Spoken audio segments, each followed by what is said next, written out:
À la Madrid, mon petit, à la Madrid. Salut la famille, j'espère que vous allez bien. Victoire du Real Madrid, 3 buts à 0 face à un Mallorca qui était nul et décevant. Et même le Real Madrid, nul, globalement. Ouais, ce qu'ils ont produit ce soir. Les Madrilènes, vous allez accorder avec moi si vous êtes honnête, pour ceux qui sont objectifs, comme vous aimez me demander. Soit apprends à être objectif. Si vous êtes objectif, vous avez plus kiffé Barça, pour ceux qui aiment voir le foot, bien sûr. Vous avez plus kiffé Bilbao, Barça, que Real Madrid, Mallorca. Mais votre match était ennuyeux. Zéro fond de jeu, zéro, zéro. On avait l'impression de voir une équipe de D2 face à une équipe de D3. Parce que Mallorca, techniquement, était de la chienne. Ouais. Mais avant de parler même de votre match qui était ennuyeux là, Vinicius, les gars, qu'est-ce qui se passe avec mon frère camerounais là? Pourquoi il ne connaît pas gérer ses émotions? J'ai l'impression que tout le monde qui vient et qui sait qu'il a déjà je ne sais pas comment je vais appeler ça. C'est-à-dire, il est facilement atteint dans ses émotions. Tu le provoques, lui il répond. Moi, je ne sais pas pourquoi est-ce que c'est ça. Maffeo, en premier mi-temps, l'a provoqué et lui, il a répondu. Maffeo est tombé. Vinicius, moi, je ne comprends pas. Ça veut dire déjà que tout le match, il était vaurien, sauf, bon, pour l'action de but, il fait le centre et puis, voilà. Sauf sur cette action-là, la première mi-temps, Maffeo, la pocket. Et tout la première mi-temps, ils ont passé à se chamailler. Tout la première mi-temps. C'était lui et Maffeo qui nous régalaient sur le côté gauche. Mais Vinicius n'arrivait pas à le dribbler. Vinicius n'arrivait pas à être présent dans le jeu, à se montrer. On ne voyait pas Vinicius. Franchement, tout le côté gauche là, il n'y avait rien. C'est-à-dire, tout son match, pour moi, ça se résume avec Maffeo. Et c'est quand Maffeo a commencé à se fatiguer, dans le deuxième mi-temps, que Vinicius a commencé un peu à se montrer, qu'on a commencé à voir Vinicius. Il a commencé à avoir quelques accélérations, à un peu dribbler. Mais si Maffeo était en forme du début jusqu'à la fin, c'est-à-dire que Vinicius sort, peut-être n'allait pas voir Vinicius. Et même pour qu'il fasse ce centre, c'est venu de l'autre côté. Quand il s'est un peu débarrassé, il a un peu fui Maffeo parce que, voilà, Maffeo était son bodyguard. Maffeo était en train de low pocket. Vous voyez un peu. Mais, ses émotions. Et on siffle la fin du match. Vinicius allait entamer, il était prêt à entamer notre bagarre. Mais moi, je ne comprends pas ce frère camerounais là. Le sang c'est trop chaud. C'est-à-dire le mélange du Brésil et du Cameroun. Ouais, c'est ça. C'est le mélange du sang brésilien et du sang camerounais. Mais non, il doit apprendre. Il est censé être le meilleur joueur du monde. Et son comportement ne reflète pas ça. Ça ne reflète pas ça. Même déjà ce match, normalement, il ne devait pas jouer ce match parce qu'il devait être sanctionné de 4 matchs. Et ce soir, il a été vaurien. C'est le karma de cette sanction-là qu'il a suivi aujourd'hui. Parce qu'il a été nul. Franchement, il n'a rien foutu dans le match aujourd'hui. Rien. Et pour quelqu'un que son mentor, Benzema, était là dans les gradins pour le voir jouer. Benzema était là, assis en train de boire son petit bon café, son chai. Vous voyez un peu les trucs des Arabes là. Il était là tranquille pour voir Vinicius, son bon petit. Vinicius absent, mais il voit plutôt son petit en train de se chamailler tout le match avec avec Maffeo et avec les joueurs de Mallorca. Non, mais c'est pas sérieux, Vinicius. Ah, il a détaché les tresses, je sais pas. Peut-être c'est Carlo Ancelotti ou bien Pérez qui lui a demandé d'aller détacher ça. Mais malgré ça, il était vaurien, il était nul ce soir. Et ainsi que Kylian.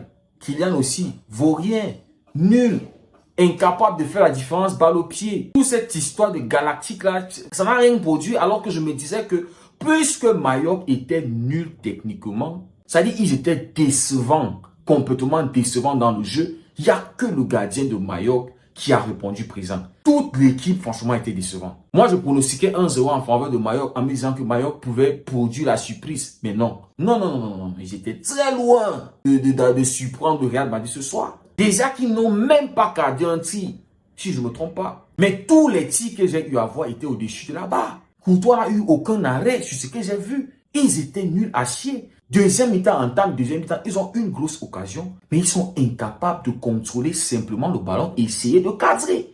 Toujours en train de se précipiter, des contrôles ratés, des conduites de mauvaises conduites de balles, des mauvaises prises de décision. Franchement, j'avais l'impression de voir une équipe de deuxième division qui jouait face au Real Madrid. Et le Real Madrid, je me disais que, voilà, vous êtes mes grands frères. Montrez-nous une performance de grands frères. Enseignez à Mayo comment est-ce qu'on joue au ballon, au football. Tu as Mbappé, Vinicius, Bellingham, Rodrigo qui sont là. Camavinga, Valverde. Et il y avait qui là encore au milieu de terrain.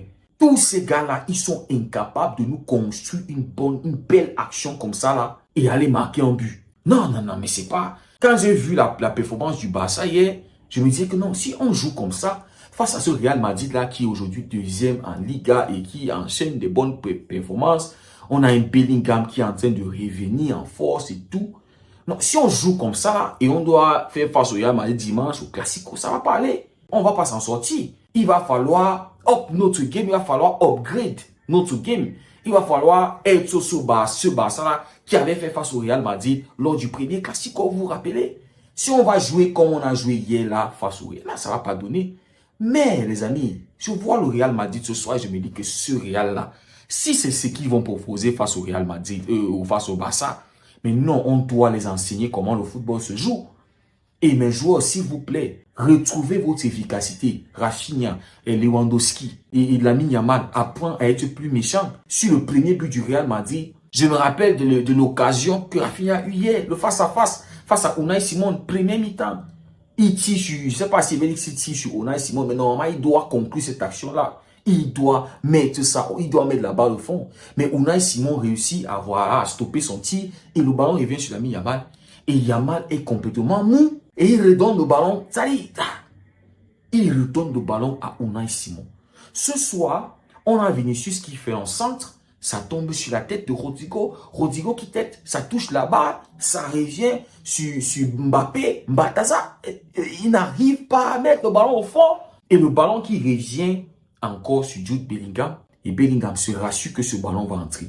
Ça, c'est un joueur qui a une certaine personnalité. C'est pour ça qu'on respecte aussi le Bellingham, parce qu'il réussit à s'imposer. C'est-à-dire, quand le Real Madrid est en difficulté, tu peux compter sur un Bellingham quand il est en forme de te donner un but. Donc, nos joueurs, ils doivent apprendre à être plus tueurs devant les goals. Lamine Yamal, surtout, je le disais, il ne peut pas se permettre de rater des occasions comme ça qui sont claires. Donc, je disais que si c'est ça que le Real Madrid va apporter face au Barça, non, on doit être sérieux et donner encore une leçon de football à ce Real Madrid. Le taper copieusement en finale. On doit gagner face au Real Madrid dimanche. Ça sera inacceptable de perdre cette finale-là. Psychologiquement, là, on doit reprendre ça chez le Real Madrid, bien qu'ils sont devant nous en championnat. Dimanche, là, les amis, Classico, moi qui voulais voir une affiche Barça, Mallorca, en me disant que voilà, le Mallorca pouvait produire une certaine surprise. Non, mais quand je reconsidère, est-ce que tu veux avoir une finale face à une équipe qui ne produit rien dans le jeu, qui est nul à chier? Non, tu ne veux pas. Tu ne veux pas cette affiche-là en finale de Super Coupe en Arabie Saoudite. Qui va venir voir ce match? Déjà que les Madrilèns ne vont même pas voir le match puisqu'ils ne seront plus là. Et ensuite, une victoire face à ton rival numéro 1 a plus de goût que de remporter ça face à Mallorca. Parce que tu remportes face à Mallorca, on va dire, ouais, c'était pas le Real Madrid, c'est Mallorca, normal, oui. Mais si tu réussis à battre le Real Madrid et à remporter cette coupe, ça te motive, ça te booste énormément, les amis. Classico. Même si on n'a pas un Barça qui est pleinement en forme et un Real Madrid qui montre aussi qu'ils ne sont pas un Vinicius qui est passé à côté de son match pour moi ce soir, un Mbappé aussi qui n'a pas été décisif. Mais les amis, ça reste un Classico et certainement on va kiffer et j'espère que le Barça va être au rendez-vous. Et voilà, le Real Madrid, forcément, ils vont se donner Kylian Mbappé. Ils veulent une revanche. Ils sont en train de prier pour une revanche. Ils veulent taper le Barça. Ils veulent profiter du fait que le Barça est en baisse. Lewandowski qui est en méforme totale. Et même un Rafinha aussi qui est comme s'il est en vacances et peut-être aussi qui est un peu en train de perdre, qui est en méforme. Le Real Madrid veut profiter de ça pour multiplier leur avantage psychologique. Mais j'espère que le Barça sera au rendez-vous dimanche il va gagner ce trophée. Et pour rappel, Hansi Flick n'a jamais perdu une finale. Il faut le noter quelque part, les Madrilènes. Les amis, merci beaucoup d'avoir suivi la vidéo. Si le contenu vous a plu, n'oubliez pas de liker et de vous abonner. Ça fait énormément plaisir. Prenez tous soin de vous. Passez une très bonne nuit et que Dieu vous protège.